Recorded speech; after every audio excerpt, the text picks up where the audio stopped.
Hola, ¿cómo están todos? ¿Cómo están todas? Bueno, voy a comenzar a partir del día de hoy con este video, que es el número 1 de esta serie, a reflexionar a partir de determinados temas. Algunos los pregunté por medio de Instagram, cuáles son los temas que les interesaban, y lo cierto es que, bueno, esos temas que muchos me decían que les interesaban que yo reflexione, obviamente coinciden con problemáticas que vengo trabajando hace años, con posiciones que por ahí sostengo hace años.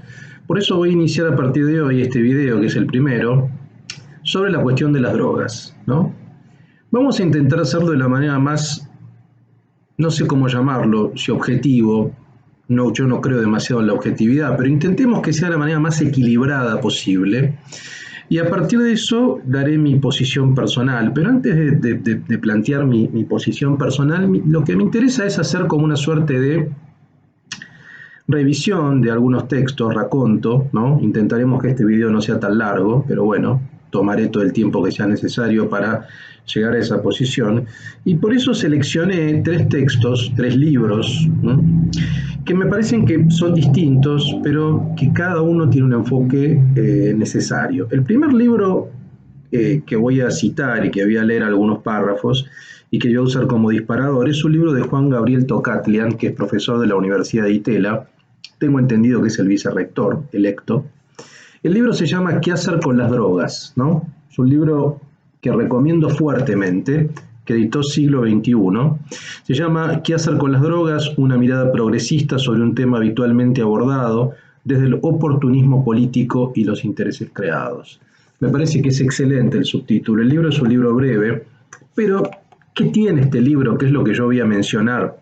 ¿Qué es lo que voy a leer? Tiene cifras, tiene estadísticas. Me parece que ciertos problemas es bueno tener una base empírica. No está mal tener una base empírica. Es más, si uno piensa en términos de políticas públicas, es necesario que haya una base empírica, que haya experiencias de países que han abordado la cuestión de las drogas de maneras distintas. Y luego de esta base empírica, de mencionar algunas estadísticas, voy a tomar 2 autores que tienen, digamos, que son de tradiciones filosóficas distintas, pero sin embargo, desde mi punto de vista, llevan a conclusiones similares.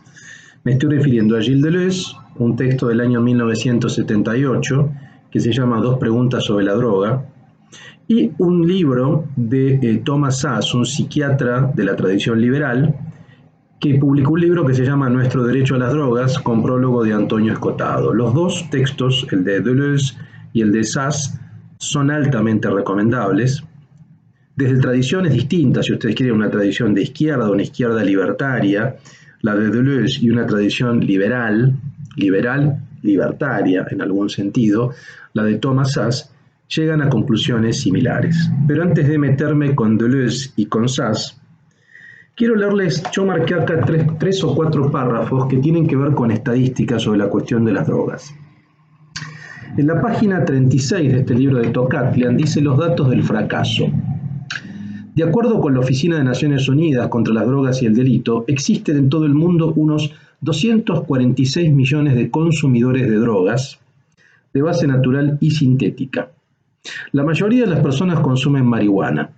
Los consumidores problemáticos son 27 millones, lo cual equivale a 0.6% de la población entre 15 y 64 años y el 0.36% de la población mundial, de acuerdo con la estimación global de consumidores de marihuana, cocaína, heroína y metanfetaminas.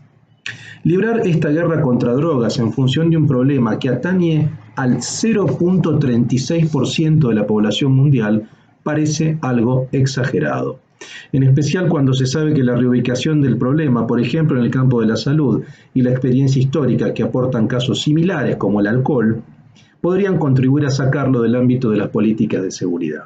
Bueno, acá hay un tema que es fundamental. El primer punto es, estamos hablando de que la cuestión de las drogas, cuando hablamos de drogas estamos hablando por supuesto de sustancias psicoactivas ilegales, porque hay sustancias psicoactivas legales, como el alcohol, como el tabaco de alguna manera, como los psicofármacos, ¿no? Con una receta uno puede comprarlo en la farmacia, es decir, tenemos sustancias psicoactivas o que modifican nuestro metabolismo, que modifican nuestra corporalidad, que modifican nuestra hormonación, que modifican nuestra salud, básicamente también, pero que son legales, y tenemos sustancias que son ilegales ahora, pero que fueron legales durante mucho tiempo. Eso también hay que aclararlo, digamos, ¿no? La mayoría de estas sustancias fueron legales hasta principios del siglo XX, por ejemplo la cocaína, y se tornaron ilegales a partir de principios y mediados del siglo XX. Lo mismo pasó con el alcohol y la ley seca.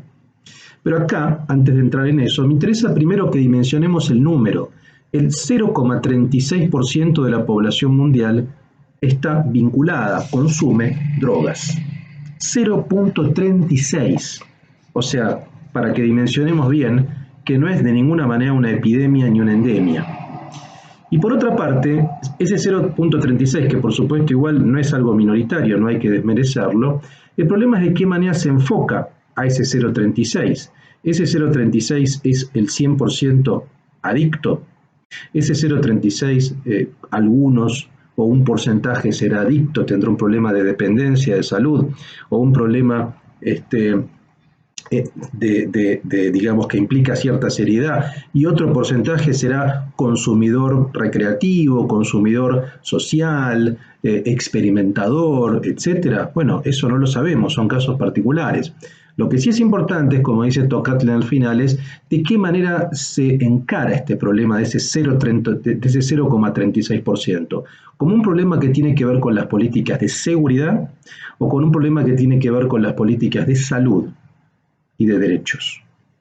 Ahí vamos a tener dos enfoques, o sea, eso lo entendemos como un problema de seguridad, con un problema de salud, o quizá como un problema mixto que implica algunos elementos de salud y de seguridad. Primer punto, 0,36%.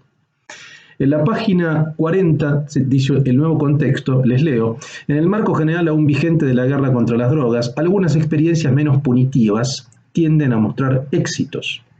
Por ejemplo, Portugal ha aprobado en 2001 una ley que despenaliza todas las drogas y los resultados parecen promisorios. La legalización de la marihuana aprobada en el Congreso de Uruguay, la legalización del cannabis en Colorado y Washington, en Estados Unidos, y hoy, por supuesto, son muchos más estados ya los que han legalizado en Estados Unidos el consumo medicinal prácticamente en todo Estados Unidos, pero el consumo recreativo también en casi todos los estados. Luego de sendas consultas estaduales, la despenalización de la dosis personal de marihuana en Jamaica, la ley que permite el uso medicinal de la marihuana en Colombia, aprobada por el Congreso y con sanción presidencial pendiente, bueno, son algunos de los casos. Por supuesto, el caso holandés, que es un caso del año 2000 y anterior también, que no era exactamente es otro tipo de política, que es algo así como una política de mirar para el costado y un consumo que estaba permitido en coffee shops y en ciertos lugares delimitados, digamos, no en la vía pública, por supuesto. Después, por supuesto, hay que ver cómo se reglamentan este tipo de cuestiones. Pero lo que quiero decir acá es que lo que plantea Tocatlian es que veamos o analicemos casos alternativos o políticas alternativas a la política punitivista. Ahora voy a leerles también un pasaje de Thomas Sachs donde plantea cuáles son los tipos de políticas en relación con las sustancias psicoactivas viables o con las drogas. Una alternativa al prohibicionismo es el reglamentarismo, es la reglamentación.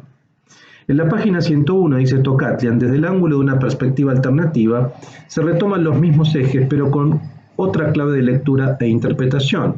Por ejemplo, en el ámbito de la salud se hace hincapié en la disminución de la demanda y la reducción de daños, así como la educación, la prevención y el tratamiento sin estigmatizar a los consumidores y con el propósito de minimizar los costos personales, familiares y comunitarios derivados del uso de las drogas. Otra idea o otra cuestión que tiene que ver con una alternativa al punitivismo, al prohibicionismo, o una perspectiva alternativa. En primer lugar, una perspectiva del ámbito de la salud. O sea, las cuestiones de drogas como la cuestión del tabaco, como la cuestión del alcohol, todo tipo de sustancias, incluso diría como la cuestión de los alimentos, de la alimentación en términos generales, es eminentemente una cuestión de salud pública, digamos, ¿no? Y colateralmente, o en todo caso subsidiariamente, los problemas que se derivan de ahí también son problemas que tienen que ver con cuestiones económicas, por ejemplo, con los costos, ¿no? Con los costos para movilizar todo un aparato jurídico policial para encarcelar a un consumidor de drogas, ¿no? Lo cual implica un costo exageradísimo, ¿no? Que no tiene ningún tipo de beneficio, que no tiene ningún tipo de rédito, todos lo sabemos, ¿no? Y por otra parte, digamos, si hay alguna labor del Estado en relación con la prevención, con la dinámica de la prevención. Pensemos en el ejemplo del alcohol y en el ejemplo del tabaco. Es decir, el alcohol es legal, en todo caso, lo que podría hacer el Estado es, por supuesto, regular eso y hacer campañas de consumo moderado de alcohol, o de que si uno consume, no conduzca un vehículo. Es decir, pero no prohibir el consumo, sino de un consumo responsable. Lo mismo, supongamos, con el caso del tabaco. Cuando uno compra tabaco, cuando uno compra cigarrillos, uno ve imágenes de cáncer. Bueno, uno es responsable de que si uno fuma puede exponerse a ese tipo de riesgos, pero no hay una prohibición, sino en todo caso hay una prevención. Entonces, hay diferentes alternativas a la prohibición, que son la prevención, la reducción de daños, ¿no? Encarar estas cuestiones desde el ámbito de la salud y no desde el ámbito de la punición y el prohibicionismo. Y el último punto que tenía marcado en el libro de Tocatlian es la política reciente del gobierno de Macri, de Cambiemos, que acaba de terminar, que desde mi punto de vista fue absolutamente equivocada y a contramano de lo que está haciendo todo el mundo, o prácticamente incluso los países de primer mundo que Cambiemos, o que Juntos por el Cambio, decía admirar. Por ejemplo, Canadá. Canadá despenalizó, legalizó, no solo despenalizó, legalizó la marihuana totalmente. Estados Unidos va en la misma dirección. Muchos países de Europa, como recién citamos, Portugal, Holanda, también el caso de Suiza, el caso de Uruguay, aquí al costado, todos países que si uno toma los rankings de libertad personal e incluso los rankings de libertad económica, o sea, son países desde el punto de vista económico, son liberales, probablemente son los países más liberales del mundo, pero tienen una concepción de la libertad integral, no solamente de la libertad económica. Han ido en políticas alternativas al punitivismo y el prohibicionismo hacia políticas de tipo regulacionistas o incluso de mercado libre, de venta, ¿no?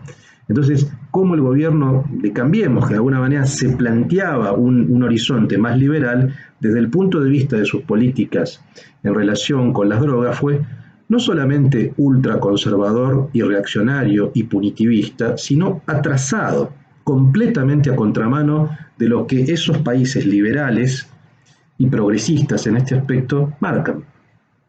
Entonces acá lo que dice Tocatlian, dice: en el anuncio del plan, el presidente Macri fue claro y enfático. Dijo: tenemos que ganar esta guerra. Lo curioso es que el gobierno decidió emprender esa cruzada junto con una América Latina que se apresta a abandonarla. Hoy la región busca y aplica políticas públicas alternativas sustentadas en la experimentación, la regulación estatal y la reducción de daños.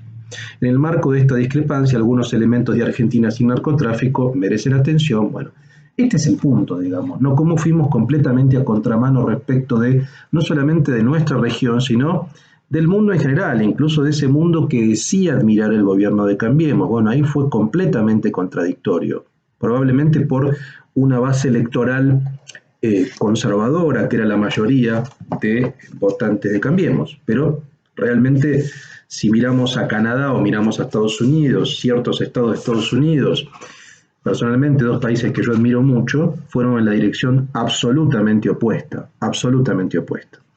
Voy a pasar a otro libro, que es el libro de Thomas Szasz, que se llama Nuestro derecho a las drogas, con prólogo de Antonio Escotado. Thomas Szasz es un autor muy interesante, que recomiendo fuertemente. Este libro lo publicó en 1992. Se llama A Right to Drugs, The Case for Free Market. Szasz es una suerte de anomalía. Dentro de la tradición liberal es un psiquiatra, lo cual ya es raro porque la inmensa mayoría de los filósofos o los pensadores, mejor, de la tradición liberal son economistas. Szasz es un psiquiatra y tiene a mi juicio dos libros muy importantes. Este y un anterior libro de la década del 70, no me acuerdo exactamente la fecha ahora, que se llama El mito de la enfermedad mental, donde critica fuertemente la manicomialización, donde critica fuertemente, en una línea muy similar a los análisis de Foucault, de otra tradición, pero realmente tácticamente, desde el punto de vista político, es muy afín a Foucault, es decir, busca criticar los procedimientos de psiquiatrización, de normalización de las conductas, plantea que la enfermedad mental no existe prácticamente, que en todo caso hay diferentes comportamientos, conductas que epocalmente van cambiando y que a eso se le coloca un mote de demencia o de normalidad o anormalidad. Ese libro es muy bueno y este libro también es excelente. Aquí ya sí, digamos, el fundamento que va a tomar Sass es el fundamento liberal clásico, el fundamento de John Locke. John Locke, en el tratado, en el ensayo sobre el gobierno civil, lo que plantea es que el fundamento de la tradición liberal, por supuesto, es la propiedad. Ahora, la primera propiedad es la propiedad del cuerpo, o la noción de autopropiedad. Si partimos del concepto de autopropiedad o el concepto de propiedad del cuerpo, uno con la propiedad hace lo que le place, hace lo que le plazca, siempre y cuando no vulnere el derecho de un tercero, siempre y cuando no ponga en riesgo el derecho de un tercero.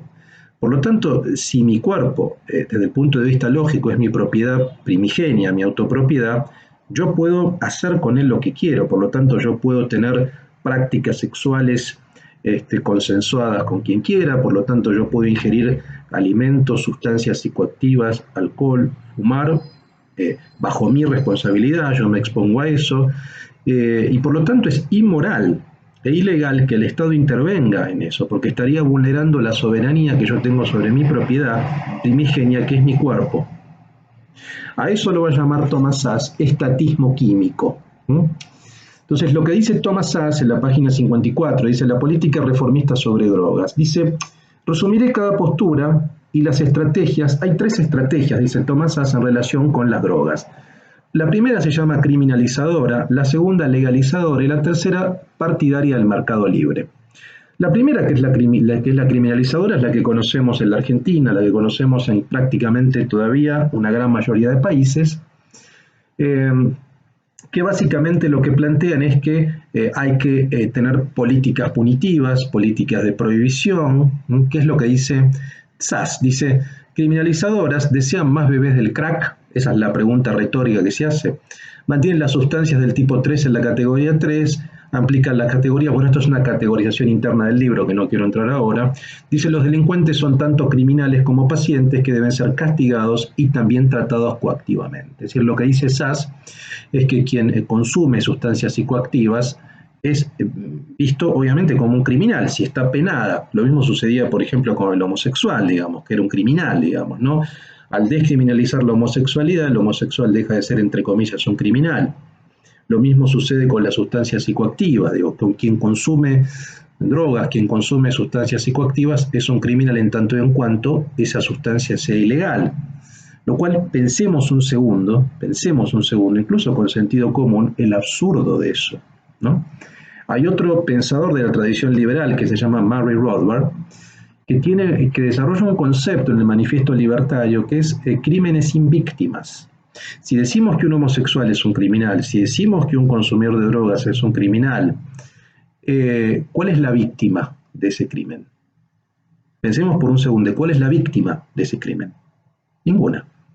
En todo caso, es muy distinto si uno consume alcohol o consume drogas y mata a alguien, pero ahí obviamente hay una víctima, pero esa víctima es producto de un choque, es producto en todo caso de que yo conduje bajo efectos, pero no es el problema el efecto, el problema es la situación en la que yo tengo ese efecto.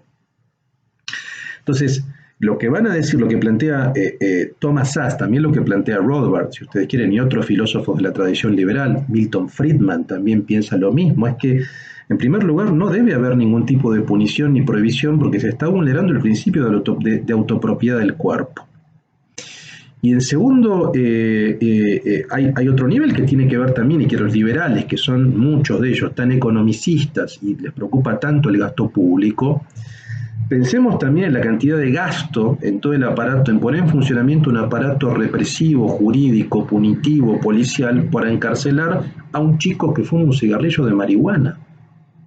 Pensemos en todo ese aparato, en todo el gasto que hay en ese aparato. En todo caso, ese dinero se puede invertir en políticas de prevención, en políticas de salud, en políticas de reducción de daños, en otro tipo de políticas.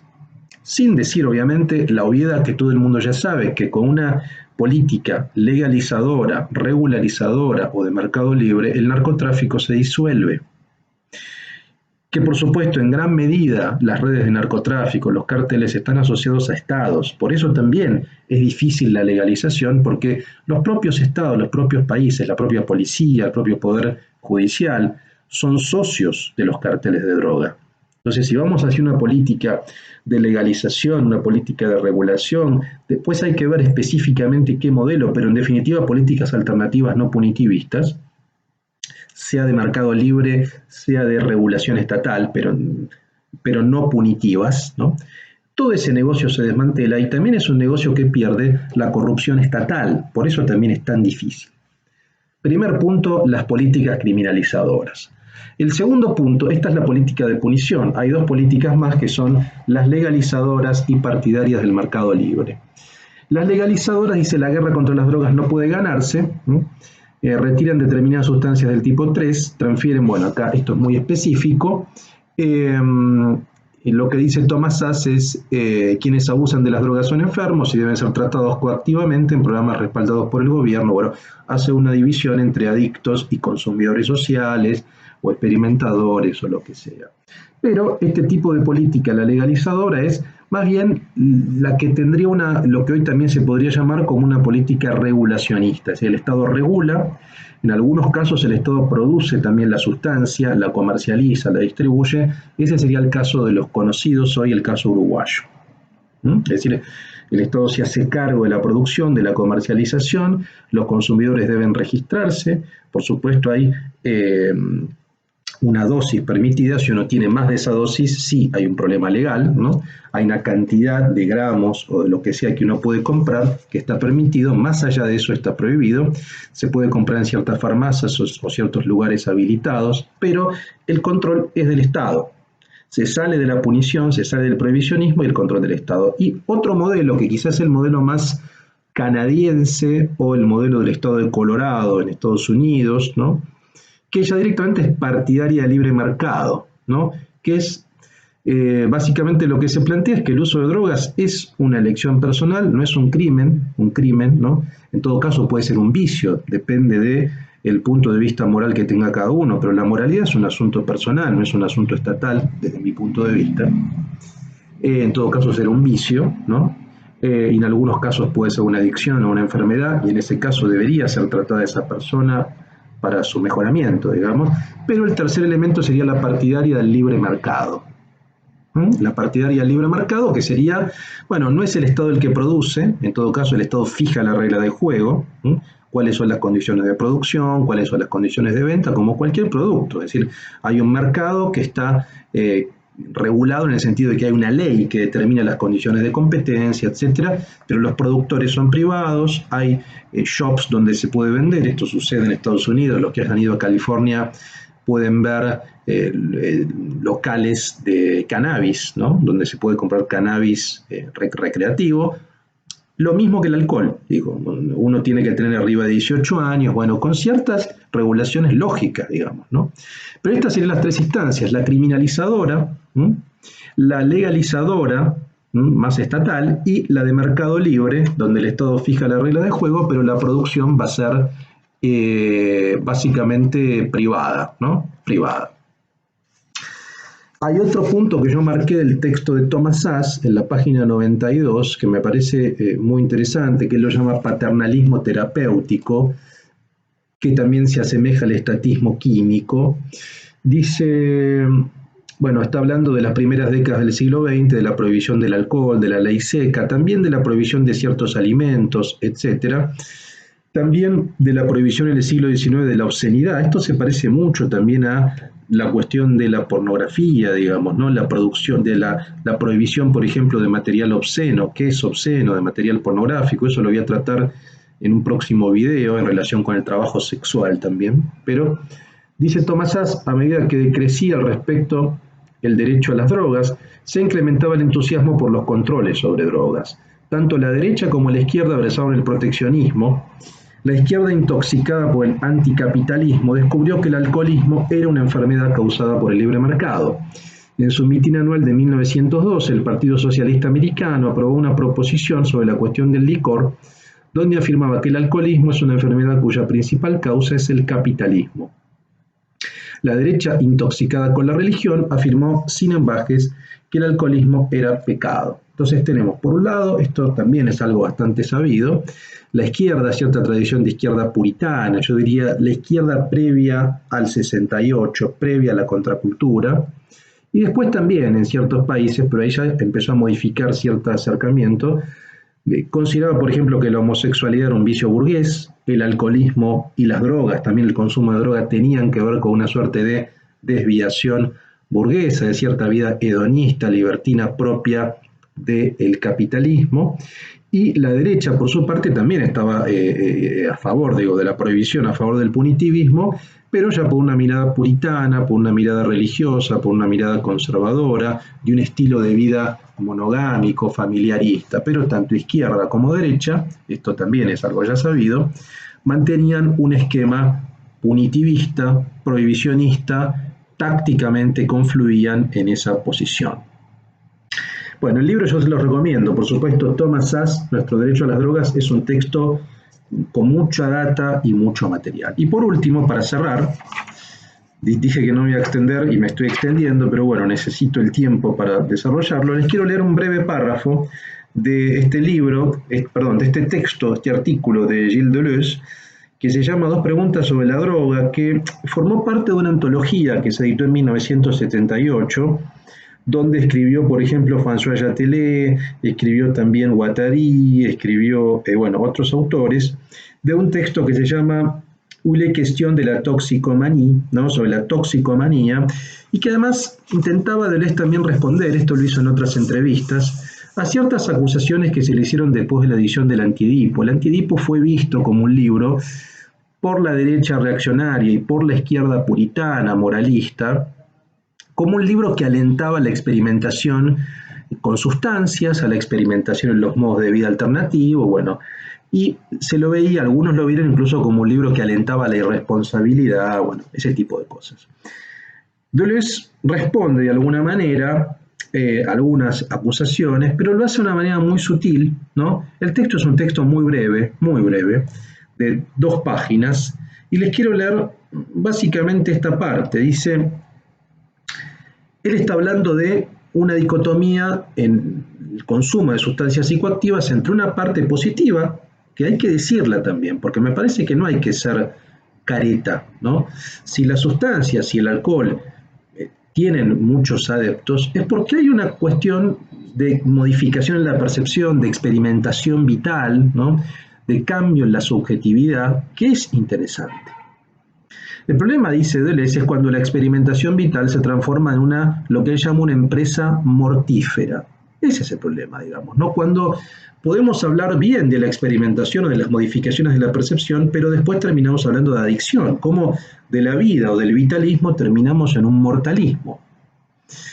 Entonces vean lo que dice Deleuze. Dice: la experimentación vital tiene lugar cuando una tentativa cualquiera que comprendemos se apodera de nosotros e instaura cada vez más conexiones.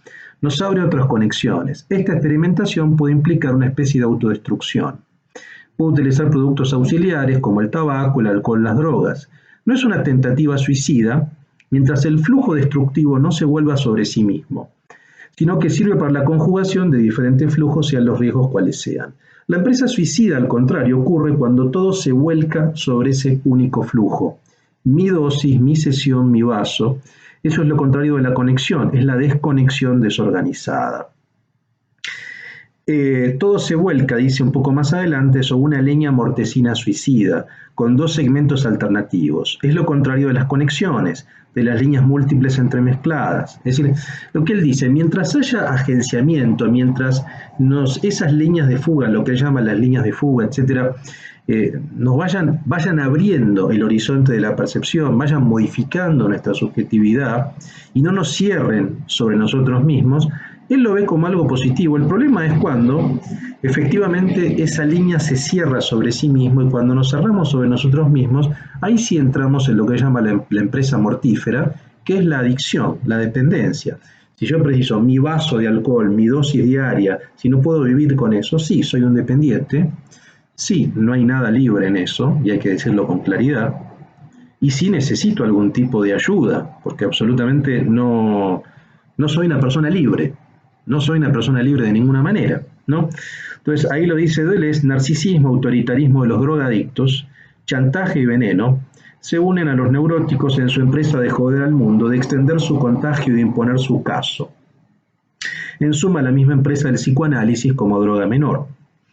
Y acá se hace una pregunta que es muy interesante. Dice: ¿cómo se transforma una experiencia vital, incluso aunque sea autodestructiva o tenga cierto riesgo, en una empresa mortífera de dependencia unilateral y generalizada? Es inevitable. Si hay una terapéutica precisa en este punto, es donde tendría que intervenir, ¿no? Ese es el punto, me parece. Está muy bien esto que plantea este texto, está en Dos regímenes de locos, este compilado del 75 al 95 de Gilles Deleuze. Está muy bien lo que plantea Deleuze, y con esto cierro. El problema es ese: cuando una empresa de experimentación vital se transforma en una experiencia de adicción o de dependencia, y que ahí no hay nada interesante, y hay que decirlo con claridad. Como cualquier forma de dependencia, hay un problema. Por lo tanto, un poco sintetizando a partir de estos tres libros, me parece que lo primero es importante dar cuenta de los datos, ¿no? Las políticas públicas reales, dimensionar la cantidad de personas que consumen las sustancias. Es el 0,36% de la población mundial, ¿no? Hay que dimensionar eso. Veamos, analicemos políticas punitivistas, prohibicionistas, a dónde llevaron. Me parece que no lo digo yo, lo dicen casi todos los organismos internacionales. Esas políticas prohibicionistas, punitivistas, han fracasado.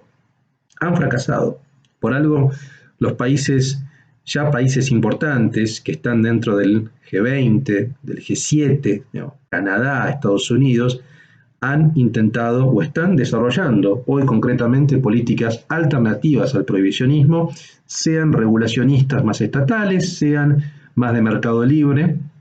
En cualquiera de los casos, ambas son críticas de la política punitivista, ¿no? Veamos lo que plantea Thomas Szasz de la tradición liberal, otros pensadores de tradiciones más socialdemócratas, pero quiero decir, este caso, el caso de la legalización de drogas, lo que logra es unir de manera transversal pensadores o posiciones políticas diversas. Si alguien es liberal, si alguien es libertario, desde posiciones socialdemócratas, desde posiciones progresistas, en general la mayoría coinciden en que debemos avanzar hacia un programa no punitivista, claramente. Después cada uno verá, digamos, hay que ver cómo se implementa, si hacemos una diferencia entre drogas blandas y duras, entre una visión más estatal regulatoria, que el Estado produzca la sustancia, o simplemente sea una producción de privados regulada por el Estado. Bueno, ahí ya hay que ver, ya es un tema ya de políticas públicas específicas, que no es mi caso. Mi caso es pensar desde el punto de vista filosófico, desde el punto de vista conceptual, en términos macro. Y mi posición personal claramente es a favor de una instancia no punitivista, no prohibicionista, digamos. Después, digamos, honestamente, si es una mirada más regulatoria, una mirada más de libre mercado, estoy abierto a ambas posibilidades, ¿no? O sea, el caso de Canadá o el caso de Estados Unidos o el caso uruguayo, que son diferentes modelos de aplicación, los dos funcionan con sus características, digamos, ¿no? Probablemente un sistema mixto no esté mal, digamos, donde haya la posibilidad de que productores privados de sustancias puedan tener sus locales, lo puedan comercializar, sus productos, como pasa con el alcohol, exactamente igual, o como pasa con el tabaco, y que el Estado, por supuesto, regule, ¿no? Pero bueno, eso ya es una discusión, me parece a mí, posterior. Primero tenemos que salir, desde mi punto de vista, y esta es mi posición, sí, personal, de una mirada punitivista. No estoy en contra de las miradas punitivistas, creo que los vicios no son crímenes, en todo caso son vicios, ¿no? Es decir, que del mismo modo que no hay ningún crimen y que no hay que penalizar ninguna práctica sexual siempre y cuando esté consensuada, por supuesto, y no haya coacción ni violencia. Lo mismo creo respecto de los alimentos, de las sustancias psicoactivas, del tabaco. Es decir, esas son prácticas personales que, mientras no vulneren un derecho, no deberían estar criminalizadas de ninguna manera, ¿no? Mi posición en este sentido es una posición, sí, que es liberal, digamos, claramente es liberal, ¿no? Liberal libertaria en algunos casos, liberal progresista también en otros casos. Ahí es donde lo libertario y lo progresista se encuentra, y ahí es donde yo me encuentro también bastante sintonizado con esa posición. Bueno, finalizamos el primer video. El próximo vamos a intentar hacer uno por semana. Seguramente la próxima semana vamos a pensar el tema del trabajo sexual, que sé que les interesaba, que es un tema también complejo, donde hay esquemas de regulación, hay esquemas diferentes. Hay países donde eso se puede analizar también. Les recuerdo estos libros: ¿Qué hacer con las drogas?, de Tocatlian, Nuestro derecho a las drogas, de Thomas Szasz, y este compilado de Gilles Deleuze, Dos regímenes de locos. Hay otros textos, sean liberales, sean más de izquierda, que piensan esta problemática. Bueno, les mando un gran abrazo a todos, a todas, y nos vemos en el próximo video.